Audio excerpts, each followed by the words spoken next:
Hello, my name is Carrie Brown and I am with the Central Mississippi Regional Library System. Today I'm going to be reading to you chapters 4, 5, and 6 of A to Z Mysteries, The White Wolf. Written by Ron Roy, illustrated by John Stephen Gurney, published by Random House, New York. Chapter 4. Ruth Rose bent over and peered through the telescope. She shook her head. "I don't see any wolves at all," she said. "Not even the mother." "The mother wasn't there," Abby said. "She might have gone to look for food." Wallace looked at Abby. "What exactly did you see, honey?" Abby had tears in her eyes. "A man and a woman stuck the puppies into a cage." Wallace gave Abby a hug. "Let's go inside and call the police," she said. The four kids followed Wallace into the kitchen. The table was set with bread, sliced meats, cheese, and a big green salad. Wallace walked to the wall phone, where she had taped a list of emergency numbers. She dialed and waited. "Hello, police department," she said. "This is Wallace on Seal Harbor. My daughter Abby just witnessed 3 baby wolves being stolen." "No, she saw it through her telescope from our cabin." Wallace paused, said thank you, then hung up. "The police are sending the game warden out to talk to you," she told Abby. "When?" Abby asked. "They have to catch them fast. Those babies need their mother to feed them." "The officer I spoke with said the game warden would come right away," Wallace said. "So let's all have some lunch while we wait." They were halfway through their sandwiches when they heard a Jeep pull up next to Wallace's van. A woman wearing a brown uniform stepped out. She had a badge that said Game Warden over her shirt pocket. The woman was holding a small tape recorder. "Please come in," Wallace said. When they were all seated, the woman smiled at the kids. "I'm Nadine Banks. Which one of you is Abby?" she asked. "I am," Abby said. "Do you mind if I tape this interview?" Nadine asked. "Please tell me exactly what you saw through your telescope." Abby told Nadine how she had been watching the wolves ever since she discovered them a few weeks ago. "It was just the mom at first," Abby said. "Then one day I saw the babies come out of the lair. It was so exciting." "I'll bet it was," Nadine said. "I knew about the white wolf, but I didn't know she'd had puppies." "Go on, Abby." "Then today, I was watching while my mom made lunch," Abby said. "The mother wolf was gone for a while, and the babies were sleeping in the sun. Suddenly, a man and woman grabbed the babies and stuck them in a cage." "Can you describe the man and woman?" Nadine asked. "They were only there a couple of minutes," Abby said. "They both wore t-shirts and shorts and baseball caps. But she had a long blonde ponytail. It stuck out the back of her cap." "Good. Did you notice anything else?" Nadine asked. "No. After they put the puppies in the cage, the people left," Abby said. "My telescope was trained just on the lair, so I couldn't see where they came from or where they went." Nadine shut off her tape recorder. "Taking animals out of Acadia National Park is illegal," she said. "I don't know if we'll catch these two, but we'll try. Thank you for reporting what you saw, Abby." Nadine left, promising to be back in touch if she learned anything. "I wish we could do something," Abby said as the Jeep pulled away. "Could Walker look for the thieves from his plane?" Ruth Rose asked. "What a great idea," Wallace said. She picked up the kitchen phone again. Wallace dialed, listened, then said, "Walker, this is Sis. Call home as soon as you get this message. Abby was at her telescope and she saw a man and woman steal those baby wolves, both in shorts and caps. The woman had blonde hair." Wallace hung up the phone. "I got his voicemail," she said. "Don't worry, honey. Your uncle is always good about checking his voice messages." Abby backed away from the table and wheeled herself out to the deck. Dink, Josh, and Ruth Rose helped Wallace clear the table, then walked out themselves. They found Abby peering through the telescope. "I saw the mother come back," Abby said. "She sniffed the ground, then went into her lair." "Maybe we should go out there and investigate," Ruth Rose said, looking toward the woods. "Out where?" Josh asked. "To the wolf's lair," Ruth Rose answered. "We might find some clues." "Would you?" Abby asked. Josh froze. What if the mother wolf thinks we took her babies?" he said. "Wolves are afraid of humans," Abby told Josh. "If she sees you coming, she'll hide until you leave." "How do we get there?" Dink asked. Abby pointed toward a slight clearing in the woods behind the cabin. "I think there's a sort of trail there," she said. If you follow it uphill, it should go pretty close to where the wolves live." "But what if the trail stops or leads somewhere else?" Josh said. "We could get lost out there." Abby made room for Josh at the telescope. "See that big dead tree behind the rocks?" she asked. "Yeah, I see it," said Josh. "If you get lost, just look up and find the tree," Abby said. "Coming back, look for our flagpole." "I say let's do it," Ruth Rose said. She looked at Dink and Josh. Dink nodded. Josh gulped. "Okay, let's hit the trail," he said. Chapter 5. The kids left the deck, passed Wallace's van and the flagpole, and walked into the trees. They turned and waved to Abby, who waved back. "This looks like a trail," Dink said, looking down. The kids kept their eyes on the ground as they moved deeper into the trees. Soon Abby and the cabin were out of sight.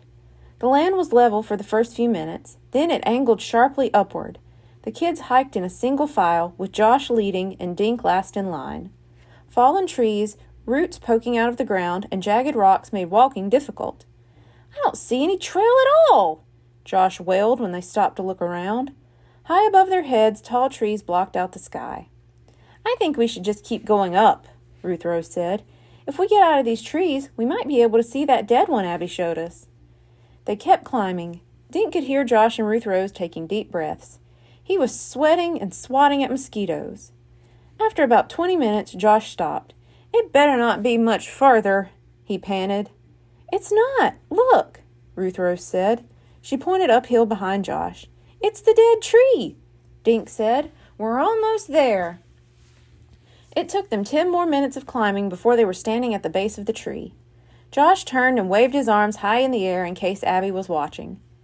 Near the dead tree stood a pile of giant boulders. Behind the tree, the land sloped downward toward a cliff. "It's beautiful up here," Dink said.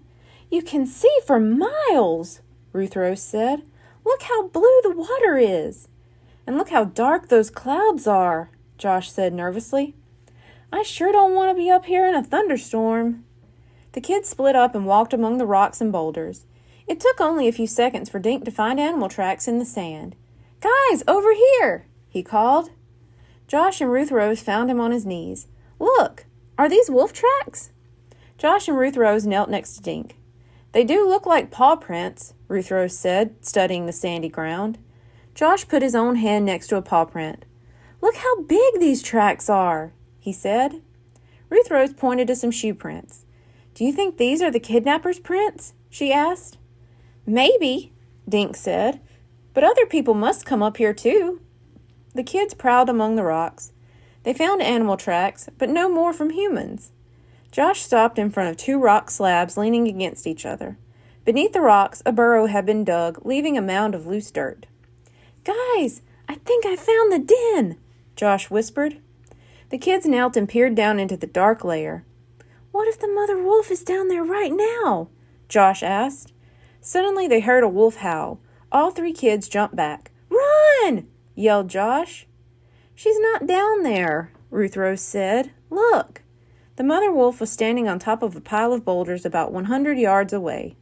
She was watching the kids with her ears standing straight up. While the kids looked at her, she let out another howl, then leaped off the rocks and disappeared. "What should we do?" asked Josh. "Nothing," Dink said. "I think she's just looking for her babies." "Let's move away from her lair in case she comes," Ruth Rose said. Dink and Josh followed Ruth Rose. They walked toward the cliff and stood looking down at the ocean. The ground there was too rocky to show any kind of prints. "I wonder how that man and woman got the baby wolves out of here," Dink said. "In a cage," Josh reminded him. "Remember what Abby said?" "I know, but what did they do with the cage?" Dink asked. "Cars can't drive up here, so how did they get the cage away?" "By boat, maybe?" Ruth Rose said, pointing down at the ground. "Look." Not 5 feet away from where they stood, a narrow path led down toward the water. Chapter 6. "Let's check it out," Dink said, moving toward the path. Josh and Ruth Rose followed him. The narrow track was steep, but rocks and roots provided footholds. "Stop!" Josh shouted after they'd gone down about 50 feet. "What?" asked Ruth Rose. She was directly behind Josh and nearly collided with his back. "Blueberries!" Josh said. The bushes on both sides of the trail were loaded with clusters of dark blue berries. Josh reached for a branch and began picking. "Eat some, guys," he told Dink and Ruth Rose. "They're excellent." But Dink was looking at the ground under their feet. Dozens of blueberries had been crushed in the dirt. "These berries are fresh," Dink said. "Someone walked on them recently." "Someone like the wolf kidnappers," Ruth Rose said. "They must have carried the cage down this way." "Let's keep going," Dink said. 3 minutes later, they were standing on a small beach. "A boat could land here," Dink said. Ruth Rose looked back up the path they had just come down. "It would be easy," she said. "Just drag your boat up here, carry the cage up that path, and steal the puppies." "Just about everybody out here must have a fishing boat or sailboat," Josh said. Dink sat on the sand and gazed out at the water. "I still don't understand why anyone would want those wolves," he said. Josh sat on one side of Dink, and Ruth Rose sat on the other. Josh's fingertips and lips were stained dark blue. "Are wolves valuable?" Ruth Rose asked. "I mean, can you get money for them?" Dink shrugged. "Maybe. But who would want to buy a baby wolf?" he asked. Josh glanced up at the darkening sky. "We'd better head back," he said. The kids climbed back up the trail to the cliff top. They looked around but didn't see the mother wolf again. With dark clouds hiding the sun, the kids headed into the woods. They started walking downhill. "Is this the right way?" Josh asked after a few minutes. "All these trees look alike." Ruth Rose turned back around and squinted her eyes. "I can still see the dead tree," she said. She turned to face downhill, "so the flagpole should be down there somewhere." They looked, but their eyes couldn't penetrate the thick shrubbery. "We're lost," Josh said. "We'll be out here forever. I'll have to eat bark and twigs." "Maybe you will," Ruth Rose said, "but not me." She picked out a tall tree and started climbing nimbly up it. "Where are you going?" Josh asked. "To get a hamburger and a milkshake," Ruth Rose said over her shoulder. When all Dink and Josh could see were the bottoms of Ruth Rose's sneakers, she stopped climbing. "We're not lost. I can see Wallace's flagpole," Ruth Rose yelled down. When Ruth Rose was back on the ground, she led them to the original trail. 10 minutes later, they all saw the back of Wallace's cabin. Raindrops splashed on the kids as they bounded up the cabin steps. They found Walker, Wallace, and Abby sitting at the kitchen table. "Hey, guys," Walker said. "Abby told us you went to the scene of the crime." "Without telling us," Wallace added. "Sorry," Dink said, "but you weren't here, and—" "It's okay this time," Wallace said. "Abby explained why you left so suddenly." "Did you see the mother wolf?" Abby asked. "Yes. She was standing on some rocks howling at us. Then she took off," Josh said. "I still have goosebumps." The kids explained what else they'd seen. "We think the people Abby saw carried the cage down to the ocean. There was a little path and blueberries that were crushed by their feet. They must have had a boat waiting," Ruth Rose said. "But any hiker could have crushed the berries," Wallace said. "It didn't have to be the wolf nappers." "How else would they get away from there with the wolves?" Abby asked. "Are there roads up there for cars?" "No, but there are other trails that lead to roads," Wallace said. "And even if the thieves did use that path to get the cage to a boat, we'd never be able to prove it," Walker said. "There are hundreds of boats around these islands every day." Walker looked at Dink, Josh, and Ruth Rose.